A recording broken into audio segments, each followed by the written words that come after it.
This video is powered by Odoo, an all in one business management software. अधिक जानकारी के लिए video में एंड तक बने रहें। ये दवाई आपका हर दर्द या बीमारी दूर कर सकती है, चाहे वो हड्डी टूटना हो, बदन में दर्द हो, कोई घाव हो या फिर कैंसर ही क्यों ना हो। लेकिन फिर भी इस दवा को लेने वाला कोई भी इंसान ज्यादा समय तक जिंदा नहीं रह पाया। और आखिर क्यों? साल 1920s में अमेरिका में एक दवा काफी तेजी से मशहूर होने लगी थी, क्योंकि इसकी एक छोटी सी बोतल दुनिया की हर बीमारी का इलाज कर सकती थी। अमेरिका के कई फेमस लोग अपनी हेल्थ को बेहतर बनाए रखने के लिए इस मिस्टीरियस दवा को पीने लगे थे। इन्हीं में से एक थे साल 1906 के famous US golf champion Eben Byers, जो इस मिस्टीरियस दवा की एक दिन में 3 बोतलें लेते थे ताकि वे अपने गेम की परफॉर्मेंस को और भी बेहतर बना सके। लेकिन इसका नतीजा कुछ समय बाद बेहद डरावना बनकर सामने आया, क्योंकि कुछ समय बाद इस दवाई को लेने के बाद एबन बायर्स की हड्डियां मानो गलने लगी। उनका जबड़ा गलकर बाहर आ गया। इवन उनकी खोपड़ी की हड्डियों में छेद हो गए और उनकी हड्डियां इतनी कमजोर हो गई कि दबाव डालने पर वो कांच की तरह टूटने लगी।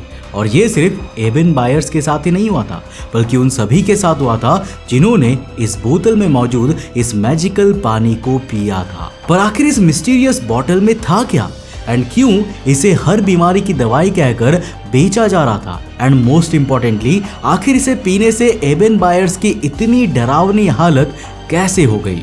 आज के इस वीडियो में हम इस पूरे केस को जानेंगे। तो हेलो गाइस, मैं हूं कौशिक और चलिए शुरू करते हैं एक और नए एपिसोड को।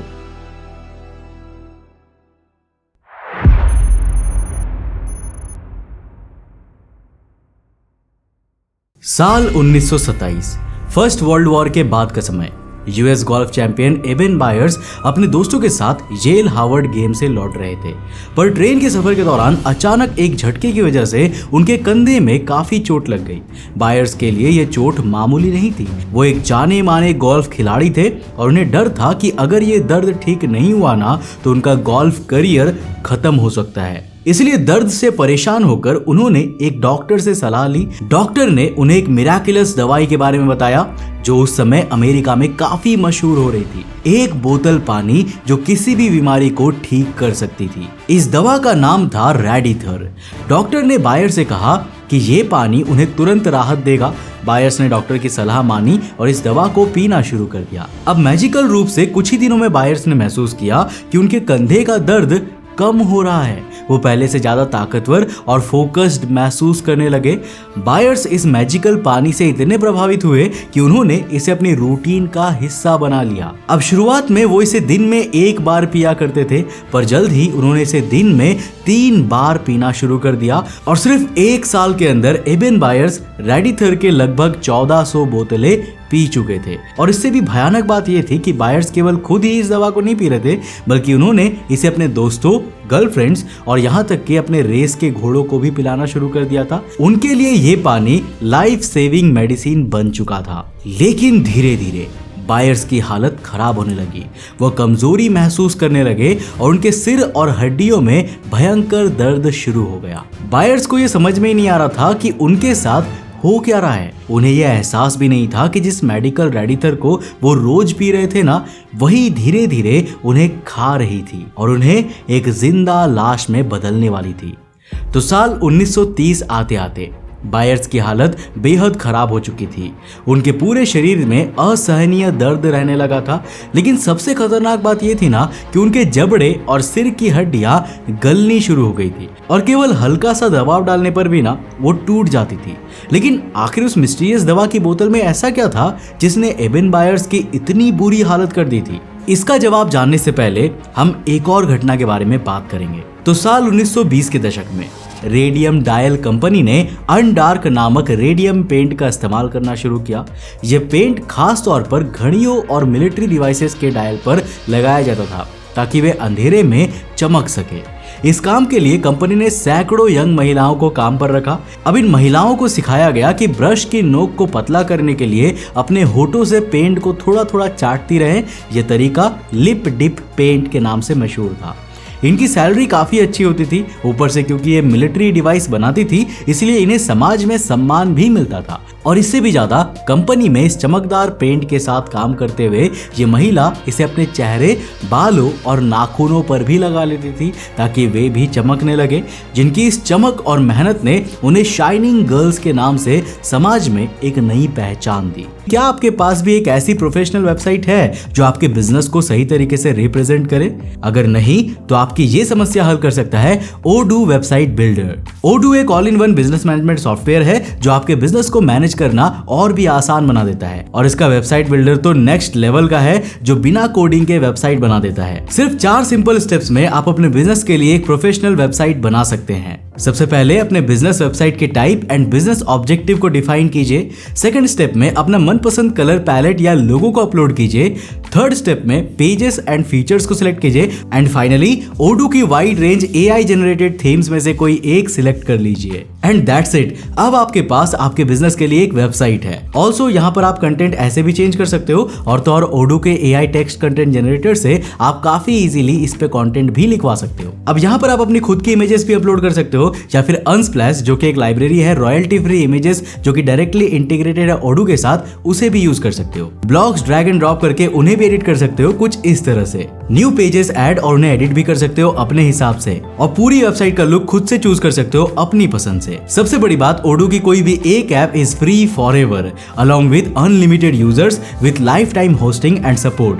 प्लस आपको मिलता है 1 साल का फ्री कस्टम डोमेन। तो अब देर किस बात की, अगर आप भी वेबसाइट बनाना चाहते हो तो डिस्क्रिप्शन में दिए गए लिंक पर क्लिक कीजिए जहां से आप ओडू से इजी स्टेप्स में प्रोफेशनल वेबसाइट बना सकते हो, अपने बिजनेस को ग्रो कर सकते हो। Now coming back to the topic, तो जैसा कि मैं आपको बता रहा था कि इसी चमक की वजह से ये महिलाएं शाइनिंग गर्ल्स के नाम से मशहूर थी। इन शॉर्ट ये काम इन महिलाओं को काफी पसंद था, लेकिन किसी को भी अंदाजा नहीं था कि यही काम और खास तौर पर उनका पसंदीदा यह ग्लोइंग पेंट धीरे धीरे उन्हें भी एबेन बायर्स की तरह मार रहा था। इस बात का एहसास इन्हें तब हुआ जब इस कंपनी में काम करने वाली इन महिलाओं के शरीर में अजीब अजीब सिम्टम्स दिखने लगे। उनके जबड़े में तेज दर्द शुरू हो गया, उनकी हड्डियां कमजोर होने लगी, उनकी चेहरे की हड्डियां और टिश्यूज अजीब तरह से फूलने लगे। कई महिलाओं की हालत इतनी खराब हो गई कि उनके डॉक्टर्स ने उनके जबड़े बिना किसी टूल्स के निकाल दिए। इन महिलाओं की जिंदगी जो कभी चमकदार और खूबसूरत हुआ करती थी ना, धीरे धीरे एक भयानक ट्रेजेडी में बदलने लगी। लेकिन आखिरकार बायर्स और इन महिलाओं के साथ ऐसा हो क्या रहा था और ये दोनों घटनाएं एक दूसरे से कैसे कनेक्टेड थी? इन सवालों का जवाब पाने के लिए हमें एक मैजिकल एलिमेंट के इतिहास के बारे में जानना होगा जो इस चमत्कारी मेडिसिन और शाइनिंग गर्ल्स के पेंट, इन दोनों में कॉमन फैक्टर था।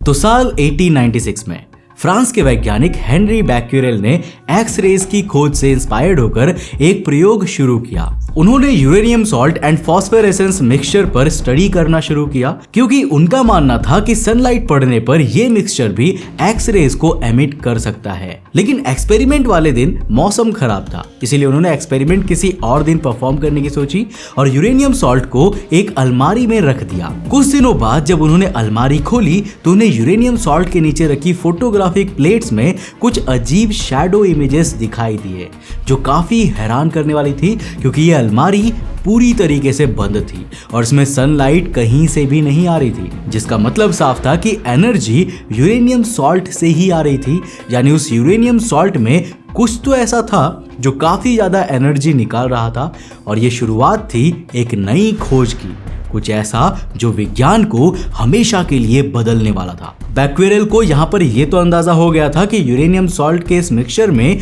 कोई ना कोई मिस्टीरियस और काफी ज्यादा एनर्जेटिक एलिमेंट जरूर छिपा है, लेकिन वो इसके बारे में पता नहीं लगा पाए। अब इसी दौरान बैक्यूरेल की इस खोज से इंस्पायर्ड होकर साल 1898 में मैरी एंड पियर रे क्यूरी नाम के फेमस वैज्ञानिकों ने इस एनर्जी के सोर्स का गहराई से अध्ययन करने लगे एंड फाइनली कड़ी मेहनत के बाद उन्होंने यूरेनियम ओर यानी अयस्क से 2 नए एलिमेंट्स की खोज की, पोलोनियम एंड रेडियम।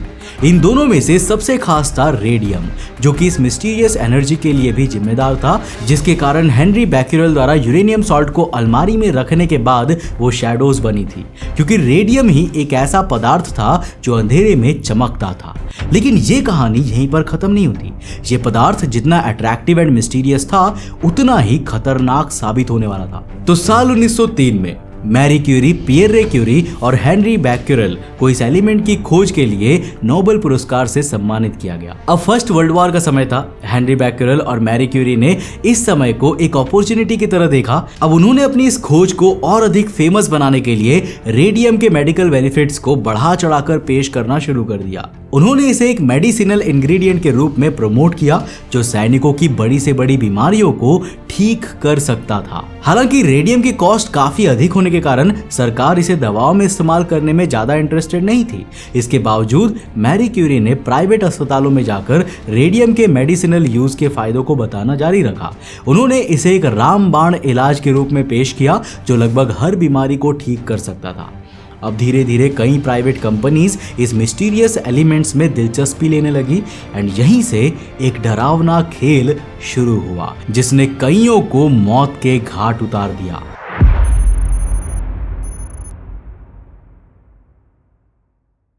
हार्वर्ड में पढ़ाई करने वाले विलियम जे बैली को रेडियम की मिस्ट्रीज एंड इसके क्लेम किए गए मेडिकल बेनिफिट्स काफी अट्रैक्ट करने लगे थे एंड फाइनली उन्होंने इसे एक मेडिसिन की तरह बेचने के लिए एक कंपनी बनाई, द बैली रेडियम लेबोरेटरीज। इसी कंपनी ने बाद में रेडिथॉर नाम की एक खास मेडिसिन बनाई थी, जिसमें रेडियम सॉल्ट को पानी में मिलाया गया था। कंपनी द्वारा रेडिथोर की मार्केटिंग इस तरह से की गई थी कि इसके महंगे प्राइस और हर बीमारी ठीक करने के दावों से दुनिया के एथलीट्स, अमीर और मशहूर लोग इसे एक जादुई खास चीज मानने लगे थे, जो उनकी हर बीमारी और दर्द का इलाज करते हुए उन्हें दूसरों से और बेहतर बना सकती थी। दुनिया भर के कई लोग कंपनी के इन दावों में आए और उन्होंने डेली बेसिस पर इस दवा को पीना शुरू कर दिया। इन्हीं में से एक व्यक्ति थे जिनकी कहानी ने इस मिस्टीरियस दवा की खतरनाक सच्चाई को दुनिया के सामने रखा, जो थे golf champion एबेन buyers. एबेन buyers doctor द्वारा रेडिथोर को रिकमेंड करने के बाद से ही इसे काफी ज्यादा मात्रा में डेली बेसिस पर कंज्यूम कर रहे थे। उन्होंने भले ही इसे अपनी चोट के दर्द से राहत पाने के लिए शुरू किया था, लेकिन अब वो इसे अपनी एनर्जी और ताकत का अनलिमिटेड सोर्स कहने लगे थे। और सिर्फ बायर्स ही नहीं, बल्कि कई फेमस लोग अब इसे काफी मात्रा में एक एनर्जी ड्रिंक की तरह इस्तेमाल करने लगे। इन फेमस पर्सनैलिटीज को ऐसा करते देख और भी लोग इस मिस्टीरियस दवा को बिना कुछ सोचे समझे खरीदने लगे और अपने पसंदीदा सितारों को फॉलो करने के लिए इसे डेली बेसिस पर पीने लगे। इससे रेडिथोर की बिक्री काफी तेजी से बढ़ने लगी। साथ ही साथ अब लोग चर्चा करने लगे कि क्या सच में ये दवा हर बीमारी का इलाज करती है और हमें और बेहतर बना रही है। रेडिथोर अब अमीर और आम लोगों के बीच एक मिस्टीरियस मेडिसिन बन चुका था, लेकिन ये रहस्य धीरे धीरे एक डरावने सच में बदलने वाला था। क्या ये पानी सचमुच हर बीमारी को ठीक कर सकता था?